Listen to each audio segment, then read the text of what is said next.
Hello everybody, it's Robbie here, and thank you for coming to my channel today. It's Purposeful Homeschool, and I do homeschool 2 children. I have one that's already graduated, so he's no longer in our homeschool. I have one who's going to be a senior this next year. He's 17, and I have another one who's going into 4th grade, and he is almost 10. So I wanted to come to you today to do a recap of our last year's curriculum choices for the 3rd grader now going into 4th grade. So I just wanted to, now that we're getting ready to start a new school year and I'm going through and swapping out everything in our work boxes, I wanted to just go over what worked and what didn't from last year. Just to give you a little bit of a teaser here, we really enjoyed what we used last year. I don't feel like we had any bad choices, and yet I am switching some things up this next year, and I'm going to tell you right now, it was extremely stressful in terms of making the decision to change a few things because everything did work really well. My only issue is that I felt like it was just too much. I wanted to simplify some things for this year, and making some changes, I feel like I have simplified things a little bit, but not a lot. So anyway, I wanted to do this video first, and then I'll do a separate video on what we're going to be using for 4th grade.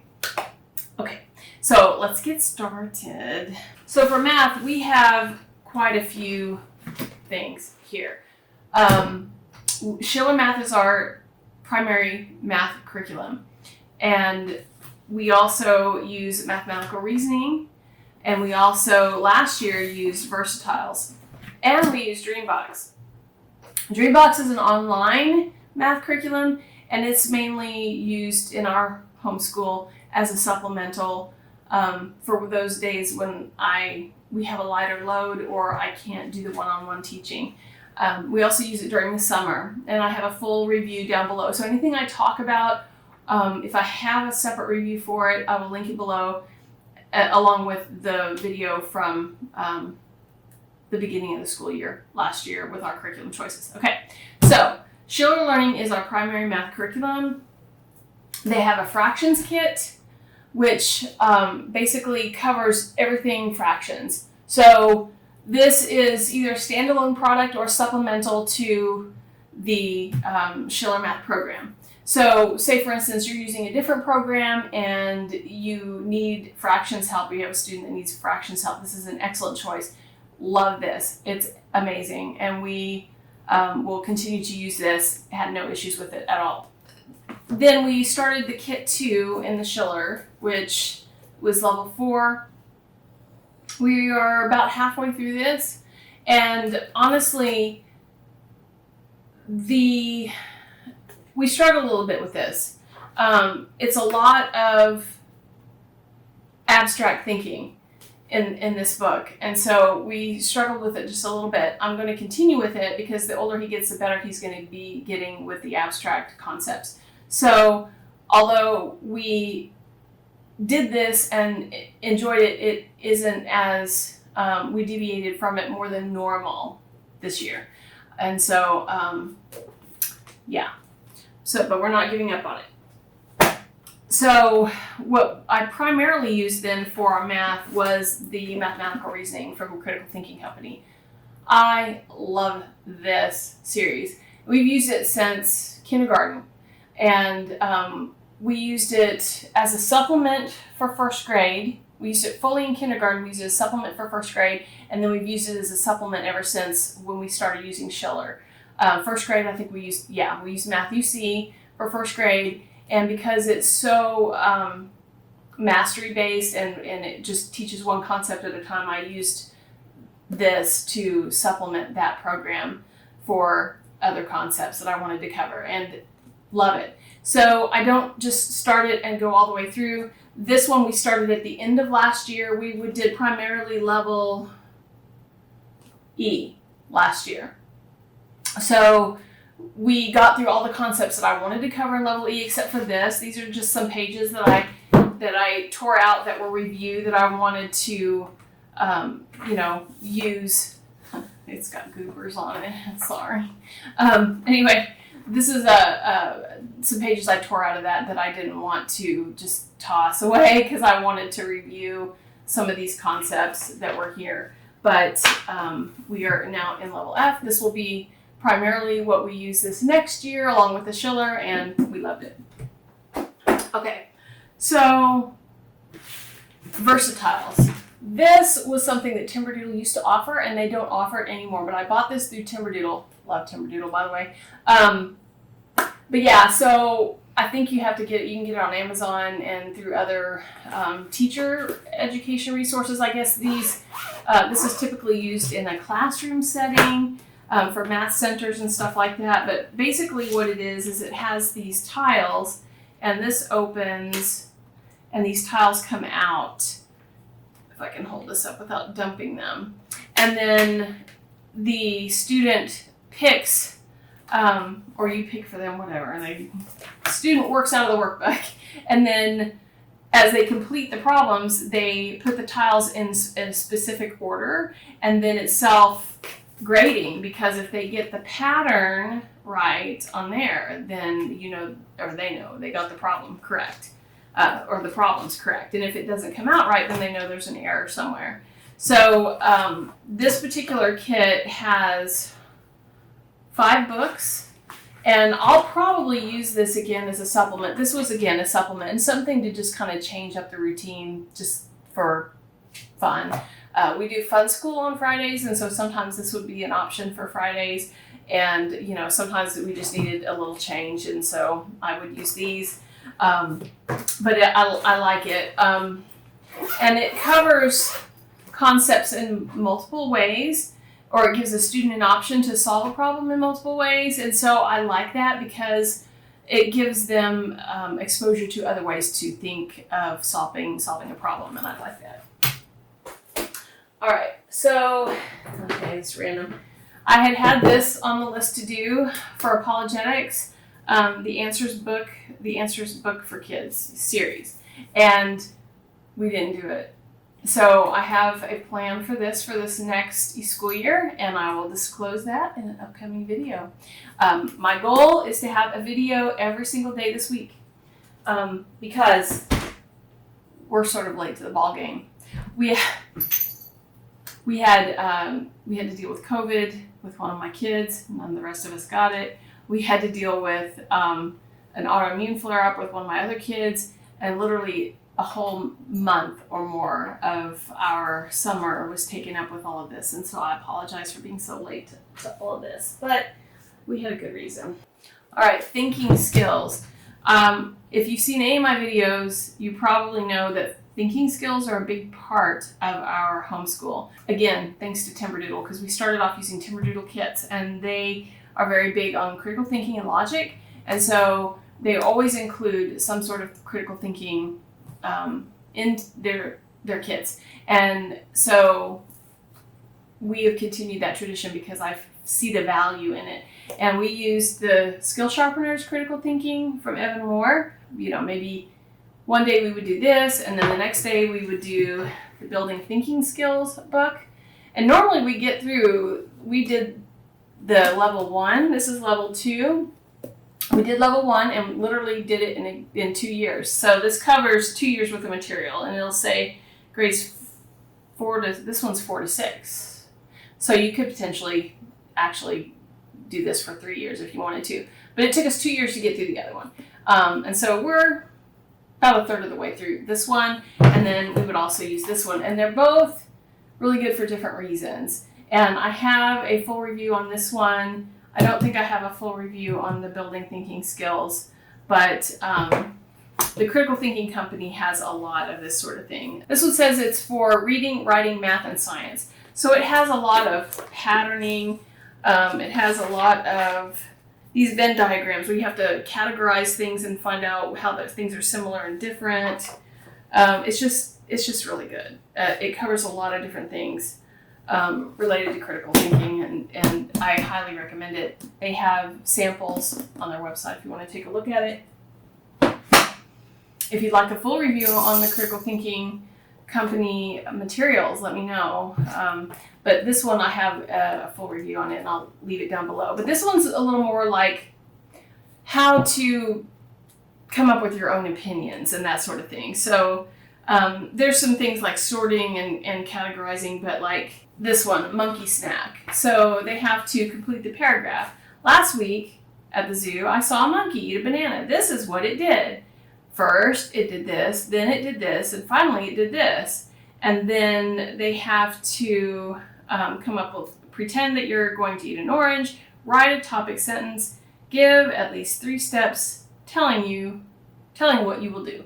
So it's different. It's a different way approach to critical thinking, and I really like it. So we're definitely going to continue with that. This is the Notgrass, our Star-Spangled Story. We didn't finish. We almost finished part 1. The idea was to finish part 1 and then do part 2 next year. Our homeschool got cut short a little bit in terms of the traditional one-on-one instruction for various reasons. I put a video up about it while we did that. Anyway, so we didn't quite finish this. So the plan is to finish this and part 2 this next school year. We really enjoyed this. We actually did a lot of read-alouds. No, not read-alouds. A lot of additional reading to go with this. This course comes with a book pack. Sorry, it doesn't come with a book pack. It has a book pack available for this, and you can buy this with the book pack. There's a part 1, a part 2. There's the workbook, which we didn't use because it starts for 1st through 4th grade. So it had a lot of coloring pages and things like that, things that he would not do. He hates to color. So we just didn't use it. But there's a lot of projects built into this that we did that were really fun. And so I do highly recommend this. If you have younger students, so the lessons can be a little bit on the longer side, so you might break them up a little bit, but I have a full review on this, which I'll link below. And then if you really want to know what books we use, because we used part of what they include in their book pack, but some of the books we'd already read. So it was, I didn't want to read those again, so I didn't get the book pack with that, but I used their selections that were in the book pack, plus some that they include on an alternate book list, plus some that I pulled in on my own to fill in with this and enrich it, because I like the idea of having a spine and then incorporating other fiction, historical fiction, or even biographies or nonfiction into the mix to give it enrichment. So these are the books that he's read so far. So we have Sarah Witcher's story, Squanto, Friend of the Pilgrims. This by far was his favorite. He loved this book. George Washington, Young Leader, Benjamin Franklin's Adventures with Electricity. And a lot of these I just had on hand, and I just pulled them from our library, our home library. Helen Keller. This was not addressed in the history, but he became interested in Helen Keller, so we read that. The Great Little Madison. This is one that's on their book list. Daniel Boone, Wilderness Explorer. Go Fly a Kite, Ben Franklin. Tolliver's Secret. This is also on their book list. Thomas Jefferson's Feast. Now, he didn't complain about reading any of these, so So What, Betsy Ross. Sam the Minuteman. The Matchlock Gun. This was also on the reading list. Benjamin West and his cat Grimalkin. This was also on the reading list. If You Lived at the Time of the Revolution. I highly recommend these books. I know some people use these strictly as a spine for American history for young ones too. If You Sailed on the Mayflower in 1620. The Courage of Sarah Noble. This was also on the book list. And then If You Lived in Colonial Times.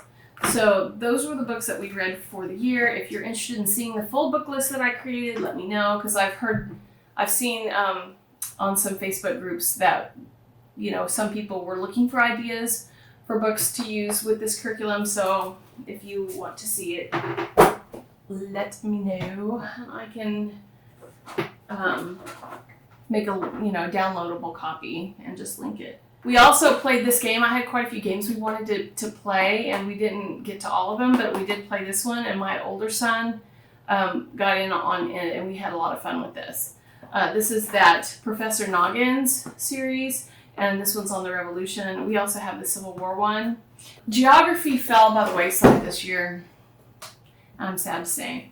But we did, at the beginning of the year, we were really good. We played this. Now, if this seems like it might be too juvenile, I assure you it is not. I don't know what 4-year-olds are learning about the states and the capitals, but my son had so much fun with this, and we will continue to use it. I found this used, and then I had to source the pen that goes with it. And so it's that Leapfrog tag, and you download the books that go with the pen. You download to the pen, and then when you play with whatever it is, the pen automatically knows what you're working on. And so literally he could go through here and tap on all the different states and learn facts about them, and then he could play games where he has to call out the states and where they're located. And we did this diligently at first, and then we stopped. So we need to continue. And we are going to be doing more with American geography, U.S. geography this next year, but I'll put that in my next video. This is language arts. This is the reading program. This is from BJU. This is I Met You in a Story. Can't read upside down. I Met You in a Story. We really, really like this. We just didn't get very far into it. So we're going to continue it this next year. I found ourselves relying heavily on the Reading Express. Once you get through Reading Eggs, you go into Reading Express, and it's more reading comprehension and literature and all things, that sort of thing. And honestly, because it was easy. He prefers to do this because it's interactive with me, but we relied on that heavily. So my objective this next year is to do more of this. And I love the workbook. I love the vocab that comes with it. I love everything about it. He will learn better from the engagement with me than he will from doing it online. It's just his personality. But I do highly recommend Reading Express, and I have a full video review on that, and I'll link it below. Okay, so for handwriting, we tried Horizons first when I wanted to teach cursive, and I think we started this actually towards the middle to end of first grade, because he's got a September birthday. He's an older student, right? So he was doing mostly second grade work in first grade. So we tried this. It didn't work out so well. He wasn't ready. But also this one is more about just here's what the letter looks like and trace it and copy it. And I didn't really like that approach as well, where so this one we started in his second grade year and finished it up this last year. So this Zahner Blosser is, it shows you how to do the strokes. It has the arrow guides. It talks about different kinds of strokes and what they're called, upstrokes and downstrokes and undercurves, and it's got terminology for all of that. So this is the teacher guide. I don't know what I did with his completed workbook. I don't think I tossed it. I can't find it. So anyway, really, really like this. So when we finished it, because we had this and he already knew his letter formations and everything, we just continued it. And so it had the same type of cursive letter formations in here as the Zahner Blosser. So we just went ahead and finished this. We've got all but like 2 lessons done. So I'll probably start the year with finishing this up just to give him, practice on cursive again, get him used to doing it again, because we haven't done any in the summer. And then I've got another program that I'll talk about in our curriculum options that we're going to use for next year. Spelling you see.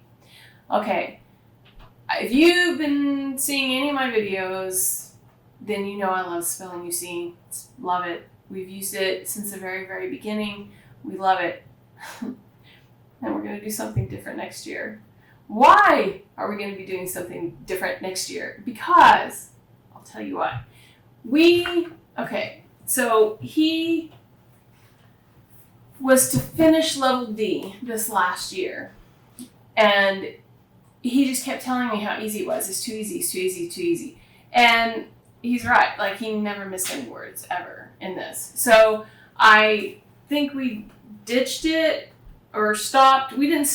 What I did was I would give him like a little pre-test before a lesson, and I'd find the more difficult words in there, and if he knew how to spell them, then we'd skip it. So we skipped a lot. Sorry, that's my dog playing with her bone on the hardwood floor. Seriously. All right. So then we had level E, so we moved into level E. Same thing was happening.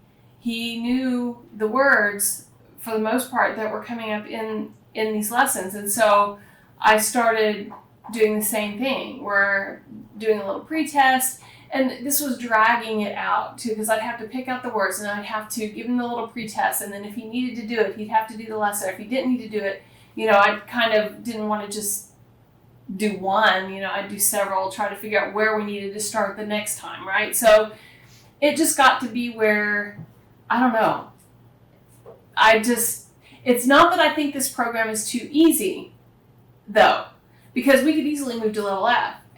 But the thing is, though, when I see him writing, he seems to misspell words that I think he should know. And I don't think it's because this doesn't work. I think it's just because of exposure, lack of exposure of certain words. These are themed, right? So level D, this one's American Spirit, and D is Americana. And just because it's themed, I think there are words that if they don't fit the theme, he's not getting exposed to them. So we're going to do something different this next year. I figure worst case scenario, if we hate it, it doesn't work, I'll order level F. And we have level G already. So anyway, that's kind of where we're at with that. I am not hating on spelling UC. I promise you I'm not. It has worked beautifully. I cannot believe how good of a speller he is. But there are gaps in weird ways, like unusual words that he's not getting. He didn't know how to spell. And I think it's just lack of exposure, honestly. So I just repeated myself. I don't know why I did that. I'm sorry. I feel like I need to over-explain everything. All right. Health. We used Horizons Health for health. Duh. All right. So we didn't get very far in this. And the reason for that is because at the beginning of the school year, I got really, really frustrated with this program. So let me explain. This is created for a classroom. So when you go through the teacher guide, it's not broken down by, how do I want to explain this? It's broken down by lesson, but the student workbook and the student textbook, they're not broken down by lesson, because the way it's set up is for the teacher to tell the student what page to go to and what exercise to do and whatever, and I hated that. I wanted to know what lesson correlated in the student workbook with the teacher guidebook. So I had to go through the whole thing and write down, like this one I wrote down lesson 9, right? So that I would know where things started and where things ended. Come to find out that when you get to purple box, I just didn't notice this, when you get to purple box, that's the end of a lesson. And it's really easy to figure out where to go. At least I think it does. It looks like it's got a purple box on every page. I don't know. Anyway, it frustrated me, and I kind of put it aside and didn't do it.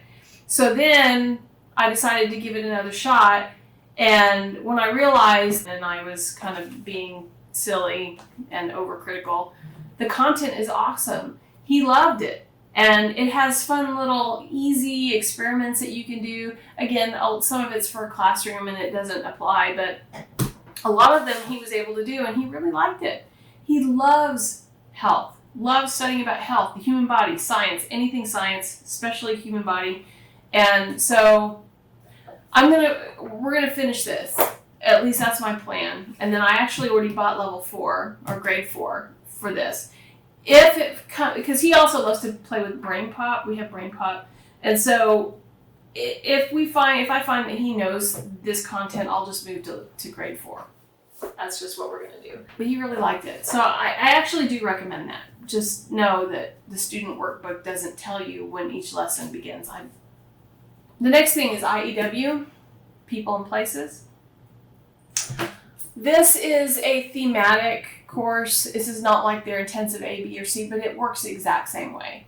And I decided rather than get the intensive A, I would just do this. This was, it's in their catalog as grade 1 and 2. To be honest with you, I don't know how a first grader or even a second grader would do this. We did start it in second grade, his second grade, which he was old enough to be doing third grade work for most of second grade, right? So he did really well in this. So I would say second, third grade probably is a great place to start with this. But here's the thing. Because it is about structure, it's very structured, and he did really well in it. Both of us, I found, were not wanting to do it. And it really wasn't as much in the beginning as it was when it got to, I don't know if you're familiar with IEW, but their whole method of teaching is you do an outline, you do oral narration, and then you write the story again in your own words using your outline. And when it comes to nonfiction material, it's very cut and dry.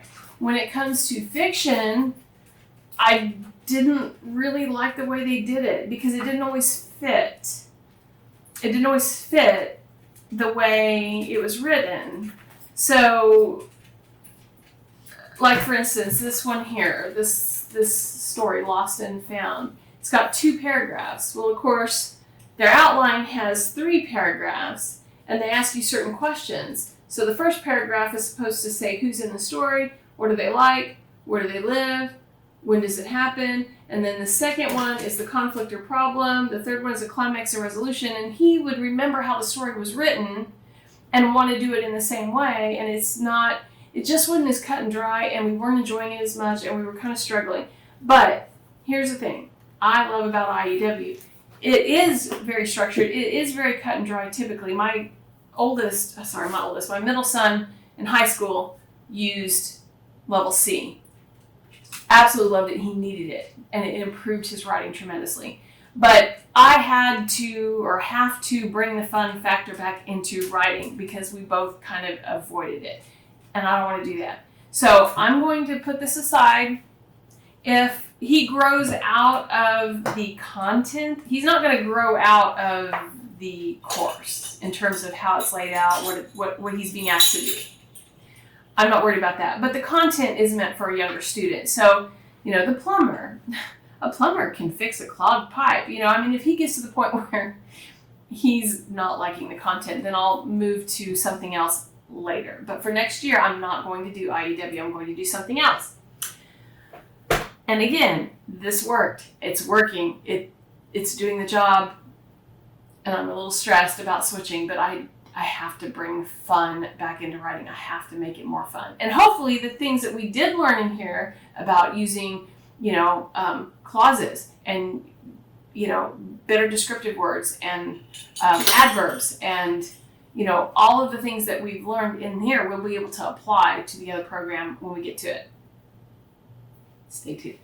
Language arts, I think I have kind of together. No, I don't. I already talked about the reading program that we use.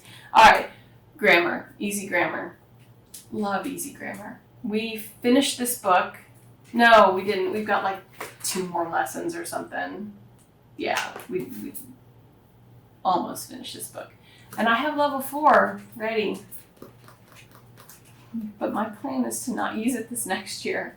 And if you watch my next video about what we're going to be using, I'll explain why. But it's not because I didn't like it. It's not because it didn't work. I love easy grammar. I love it. I highly recommend it. And this was probably one of the biggest stressors for me in terms of switching it up because I love it. So I already have it. It's going to be my backup plan. And I might, if we decide to not continue with what we're like for 5th grade, if we don't use the same program we're using this next year, I'll just use the 4th grade one. I mean, really, it's covering the same content. It's just over and over. It's just, yeah, it's the same stuff. So I'm not worried about him doing a 4th grade grammar, in 5th grade. I'm not worried about that. But anyway, so yeah, it's causing me a little bit of anxiety to be switching some things up when what we had was working. But anyway, this would be a time to subscribe.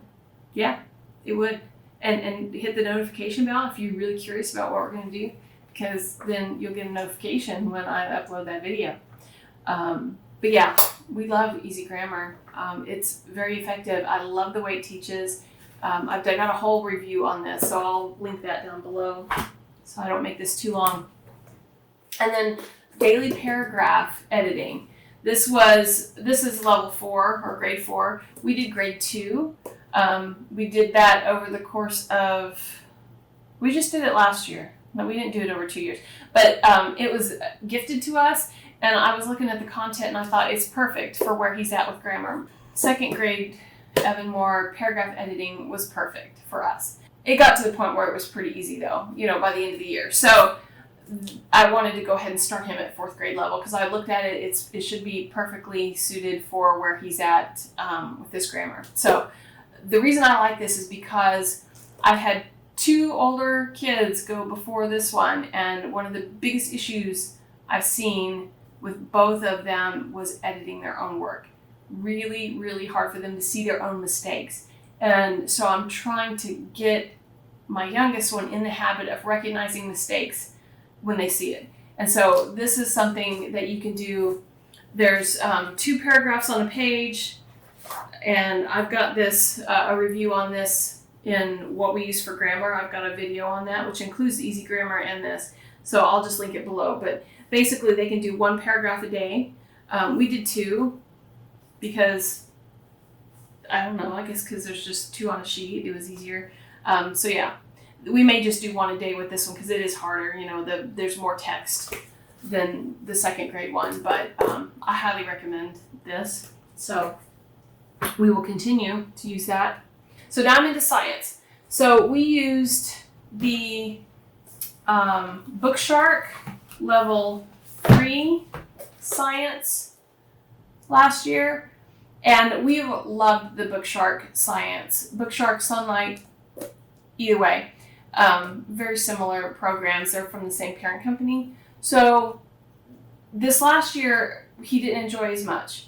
And I think the reason for that is because he really wanted to focus on the human body. So when we were doing work out of this book, he loved it, just loved it. Even the stuff that I thought would be dry, that he wouldn't like, the structure of a cell and all the different stuff and what it was called, he loved the challenge of being able to learn those words and read them and know what they were. He really enjoyed it. But then it took us through a couple of chapters here, and then took us into taxonomy and animals and stuff, and you think, that would be fun to learn. But here's the thing. This kid went through a phase where he watched animal documentaries for fun for hours, every day. It was, another documentary over and over and over and over and over, and he's seen so many Dangerous Animals of Australia, Animal Planet. I mean, just anything he could get his hands on. And so there were times where he'd pick up a worksheet. These are the worksheets. They give you a little worksheet for each lesson. And he would already know a lot of the answers. I just think he wanted to do something else. And so when it comes to science, I want to go into more, because he loves it. So I want to go into more of a interest-led science. And so what I've been doing is just kind of compiling resources. In fact, these resources I'm keeping. I'm not getting rid of them. They're just, anyway, this is a book I pulled in on my own. But anyway, so I'll keep these resources, and he can look at these anytime he wants. When he gets interested in animals, I can pull this back out. right? So I just didn't want to continue with it when he wasn't excited about it anymore. And it also didn't have the experiments. Like, it has experiments in here, but it has more to do with the plants. Like, it's got like seed experiments and stuff like that. And we hadn't gotten to that yet. And so, because it usually takes us a couple of years to go through this, because he does so much science on his own. Anyway, I'm rambling, but I'm going to keep this, and we'll, whenever he has interest in something that we haven't covered, I can pull this out. Oh, so because he was so interested in the human body, I picked up used an Apologia, Physiology and Anatomy book, and just gave it to him and said, here, I found a human body book. He's like, wow, cool. And he's been reading it for fun. Yeah, textbook for fun. And he's more than halfway done. Every once in a while, he'll come in here and ask me about doing an experiment, and we'll do it. We've done, the rubber bones and acids and bases and some other stuff. Anyway, we've done a number of the experiments that are in there. So, okay, this little card. So I put this little card out just so I wouldn't forget to talk about it, typing. We didn't do a whole lot of typing this last school year, and so my goal was over the summer to make sure that he did some typing and really got proficient, because he had started, the hunt and peck thing and had gotten pretty fast with the hunt and peck, and it's a bad habit because it's really hard to untrain yourself to do that. So we started with Typetastic, and they offered a free trial during the COVID shutdown. And so I took advantage of that, but you don't need a trial. The only thing the trial really does is give you teacher privileges. So you can go in and make assignments and do things like that to multiple students. So it's otherwise it's free and anybody can use it. And it's really, really good. The kid types like 35 miles per hour, really. He types 35 words a minute. Now, I think he's typing games where they're not giving him capitals, so that would probably slow him down quite a bit. But still, like with touch typing, 35 words a minute, I'm pretty impressed. Highly recommend that. Way more than like Typing Club and some of the others that I've seen. All right, so the last thing is Bible. And we continued with the positive action Bible curriculum that we've been using since first grade. So we love this. I've got a full review of this. I'll put it down below. I will say that the third grade, I wasn't as happy with the teacher manual on the third grade level as I was with the others, because some of the teaching prompts were not included, but the student manual has more content, along the lines of teaching. So I think it's meant to just be more independent at this age. And it's fine. We still really enjoyed it, but we didn't get very far in it because we did Bible quiz this year through our church, and there's a lot of memorization that went into Bible quiz. And so we found ourselves spending this time that we normally be doing Bible quiz memorization and whatnot. So we're just going to continue with this. We also did this indescribable devotion book, 100 Devotions About God and Science, which he loves. But same thing, we didn't get very far in it because, again, we were doing the other Bible quiz stuff. So I think I've covered everything. Let me just look around. Yeah. So, yeah, that's it. So please do subscribe if you like this kind of content, and hit the like button, because that really does help my channel. And I will link to products, to reviews, to anything below that you might be interested in. So please do subscribe if you want to know more, and hit the notification bell, because then that way you'll get notifications when I do another video. So thank you so much if you've made it this far. I hope you have a great rest of your day, and I will be talking to you soon.